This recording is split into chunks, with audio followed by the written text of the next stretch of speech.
Bonjour et bienvenue à tous sur ma chaîne Histoire et Passion. Aujourd'hui, j'ai le plaisir de vous présenter la Ferrari 412. Alors, la connaissez-vous déjà? Je ne sais pas, mais en tout cas, je pense que bon nombre d'entre vous vont pouvoir la découvrir. Parce que il me semble que ce n'est pas une Ferrari très connue, et pour me fixer un avis là-dessus, je demande aux puristes Ferrari de bien vouloir dire ce qu'ils en pensent dans les commentaires. Me dire si dans la gamme Ferrari, dans l'histoire de Ferrari, c'est une voiture été, qui est connue, qui a du cachet, ou si on passe facilement à côté. Mais je ne la connaissais pas jusqu'ici. Il y a quelques jours, je l'ai découverte. Alors, si elle n'illustre pas la marque proprement dit, pour moi, à mon avis, c'est parce que c'est une GT. Un petit peu, j'ai pas dit comme, j'ai dit un petit peu comme l'Alpine A610 qu'on avait essayé virtuellement, un petit peu le même genre de voiture, un peu la même vocation dans la marque Ferrari. Voilà.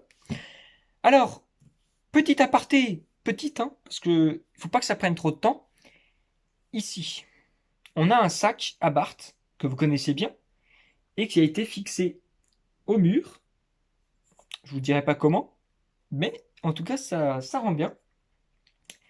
Et puis ici, sur le mur, on a voilà quelques petites images de tirées de Michel Vaillant. Hein, c'est pas mes voitures, c'est celle de Michel Vaillant.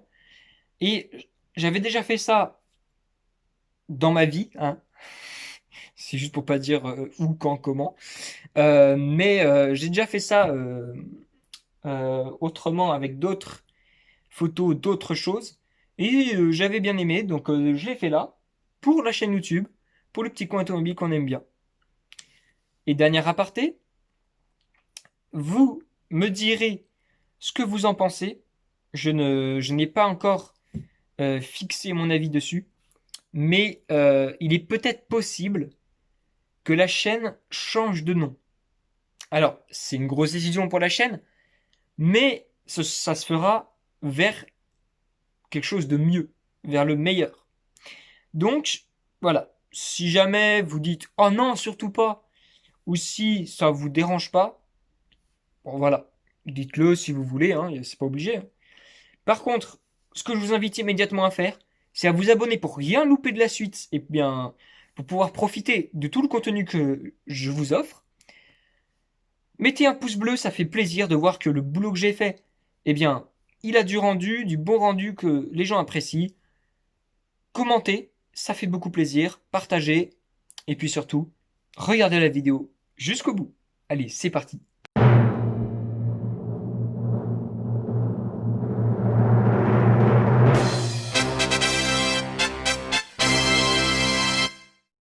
Bon, eh bien, c'est parti avec cette petite Ferrari 412. Franchement, au premier abord, c'est une voiture qui paraît un peu vieille.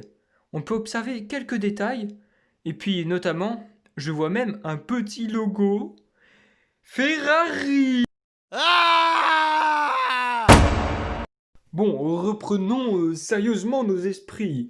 Cette Ferrari 412, elle a été produite 17 ans. C'est un record pour Ferrari.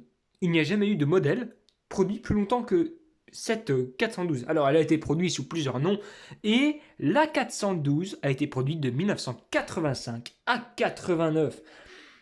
C'est une voiture, comme vous l'avez vu et comme je vous l'ai dit, de tourisme, une GT 2+2. Dessinée par Pininfarina, elle a été produite uniquement à 576 exemplaires. Je vous donnerai des chiffres en fin de vidéo, mais j'ai quelque chose au moins à vous dire. C'est assez comique, c'est que c'est la première fois que Ferrari propose l'ABS. C'est sur cette 412 qui fait 4,8 m de long et 1,3 m de hauteur. Alors, Ferrari 412. Alors, à l'avant, un feu carré, petit feu escamotable sur le capot, petit feu intercalé dans la calandre. On voit le logo Ferrari qui est passé en noir ici. Petite ouverture hein, sur le capot, petit pour aérer le moteur. Le V12. Et Sinon, c'est une voiture, je trouve, qui a de la classe pour l'époque, hein, fin des années 80, plutôt années 90. Bah, je trouve que c'est pas mal comme voiture de grand tourisme, voiture pour partir en vacances à 4. On verra plus tard qu'il y a de la place dedans quand même. Et puis, alors, là, on va passer à une belle photo qu'on voit ici. Alors, les jantes, on dirait plutôt des enjoliveurs, mais ça lui va bien. Elle a le look un peu, c'est vrai, carré, les angles assez, ouais, carré, rectangle, qu'on retrouve hein, même dans une Ford Escort. Enfin bref, c'est des années un peu comme ça où les voitures étaient assez rectangulaires. Mais elle perd pas forcément de son charme. Et puis, je trouve que en termes de carrosserie, ça fait bien grande berline pour voyager, tout ça. C'est pas l'esprit de base de Ferrari, mais je pense que on peut prendre du plaisir rien qu'à regarder cette Ferrari parce que voilà, elle a le cachet des anciennes, ça se voit comme ça. Belle peinture, des lignes quand même Pininfarina, hein, donc elle est quand même jolie même si elle est assez rectangulaire. Et puis surtout le V12, un V12 Ferrari, injection, hein, je rappelle que les V12 à cette époque-là, les moteurs sont passés à l'injection. Et j'ai pas trop de choses à vous dire sur le design. Hein. Je vous cache pas que c'est pas fou non plus. Donc je vais pas trop m'étendre dessus. Mais là, on va pouvoir passer à la face arrière. Alors, à l'arrière, il faut savoir que sur la 412, donc la 412, c'est le dernier modèle de la série 400 produite donc, à cette époque. Il faudra attendre hein, 93 ou 94 pour avoir la 456, il me semble. Et en fait, il faut savoir que là, sur cette version, donc, les pots d'échappement sont intégrés au pare-choc. On a de jolis petits feux ronds à l'arrière, c'est très joli. Petite signature Ferrari, le nom de la voiture, ça va, c'est pas trop. Ça fait vraiment gros caisson hein, à l'arrière. Mais bon, je trouve que comme c'est Ferrari, et ben voilà, ça fait déjà tout. On va passer à l'intérieur. Et là, il y aura beaucoup plus à parler parce que c'est beaucoup plus beau. Alors, un beau volant Ferrari, assez simple, mais je trouve qu'il est joli. Puis le jaune du logo, quoi, ça donne tout de suite le côté. Alors, vous avez vu, c'est trop drôle parce que à l'endroit des compteurs, eh ben, on a la même sensation. Regardez cette console centrale et les compteurs, c'est la même sensation que dans l'Alpina 610, c'est vraiment l'époque. Alors, la console centrale est magnifique. Petite touche de jaune, c'est génial. La boîte, là on a une automatique, mais il y a aussi en manuel. L'automatique a 3 rapports et la manuelle a 5 rapports.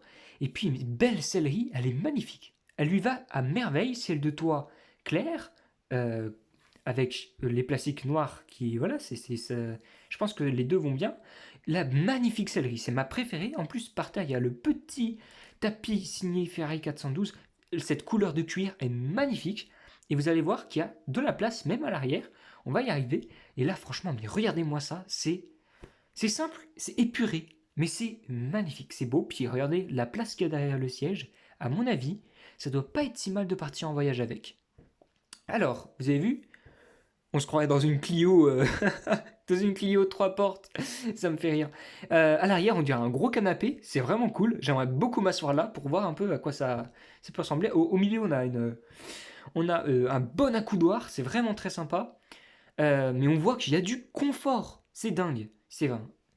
Franchement, très bon intérieur. On passe au moteur. Alors le moteur, c'est un V12 de 340 chevaux. Il faut savoir que ça allait jusqu'à 340 chevaux, c'est déjà pas mal. Boîte auto GM, voilà, boîte auto ou manuel. Hein. Euh, V12 de 4 litres 9, 450 Nm de coupe pour 1 tonne 5, 1 tonne 8, 250 km/h, 0 à 100 en 7 secondes 3. C'est super. Alors j'étais bien content de vous présenter cette Ferrari que j'ai pu aussi découvrir en me documentant dessus. Eh bien, franchement, alors c'est sûr qu'en termes de design extérieur, c'est pas la plus belle des Ferrari, ça je suis d'accord. Même moi, je trouve, enfin, j'accroche pas forcément. C'est comme ça. Mais elle a le mérite d'avoir quand même un petit cachet sympa. Et puis, comment dire, si vous n'êtes pas content de l'extérieur, au moins l'intérieur rattrape le reste. Parce que, d'accord, on a le gros plastique des compteurs, le gros plastique de la console centrale, mais regardez-moi la sellerie. Enfin, moi, franchement, à l'intérieur, je me sens bien, rien qu'en regardant les photos. Alors, à savoir, est-ce que c'est si confortable que ça a l'air? Que ça a l'air? Je sais pas. En tout cas, franchement, je pense que c'est une bonne voiture. Après, on a que des images, on a moi, et c'est tout. Mais on peut quand même, avec l'expérience, savoir un petit peu, de quoi il peut s'agir. J'ai oublié juste un détail pendant la vidéo de vous signaler les freins. J'ai pu avoir le détail, tant mieux. Donc à l'avant, des disques ventilés, étrier 4 pistons. Bon, pareil à l'arrière, avec un diamètre différent. Mais écoutez, c'est un détail, mais si vous en avez besoin pour savoir si vous voulez acheter une Ferrari 412, je ne sais pas, mais c'est possible, hein. Et bien voilà. Alors, on conclut cette vidéo tout de suite parce que je veux pas qu'elle dure longtemps. Donc, vous vous abonnez. Punaise, là, on fait des vidéos toutes les semaines. Et si ça continue, on va rattraper le nombre d'abonnés. Là, ça va pas aller. Mettez un pouce bleu. Voilà. Vous avez aimé le travail? Eh ben, mettez un pouce bleu. Voilà. Au moins, voilà, ça donne l'impression qu'on a fait un bon boulot.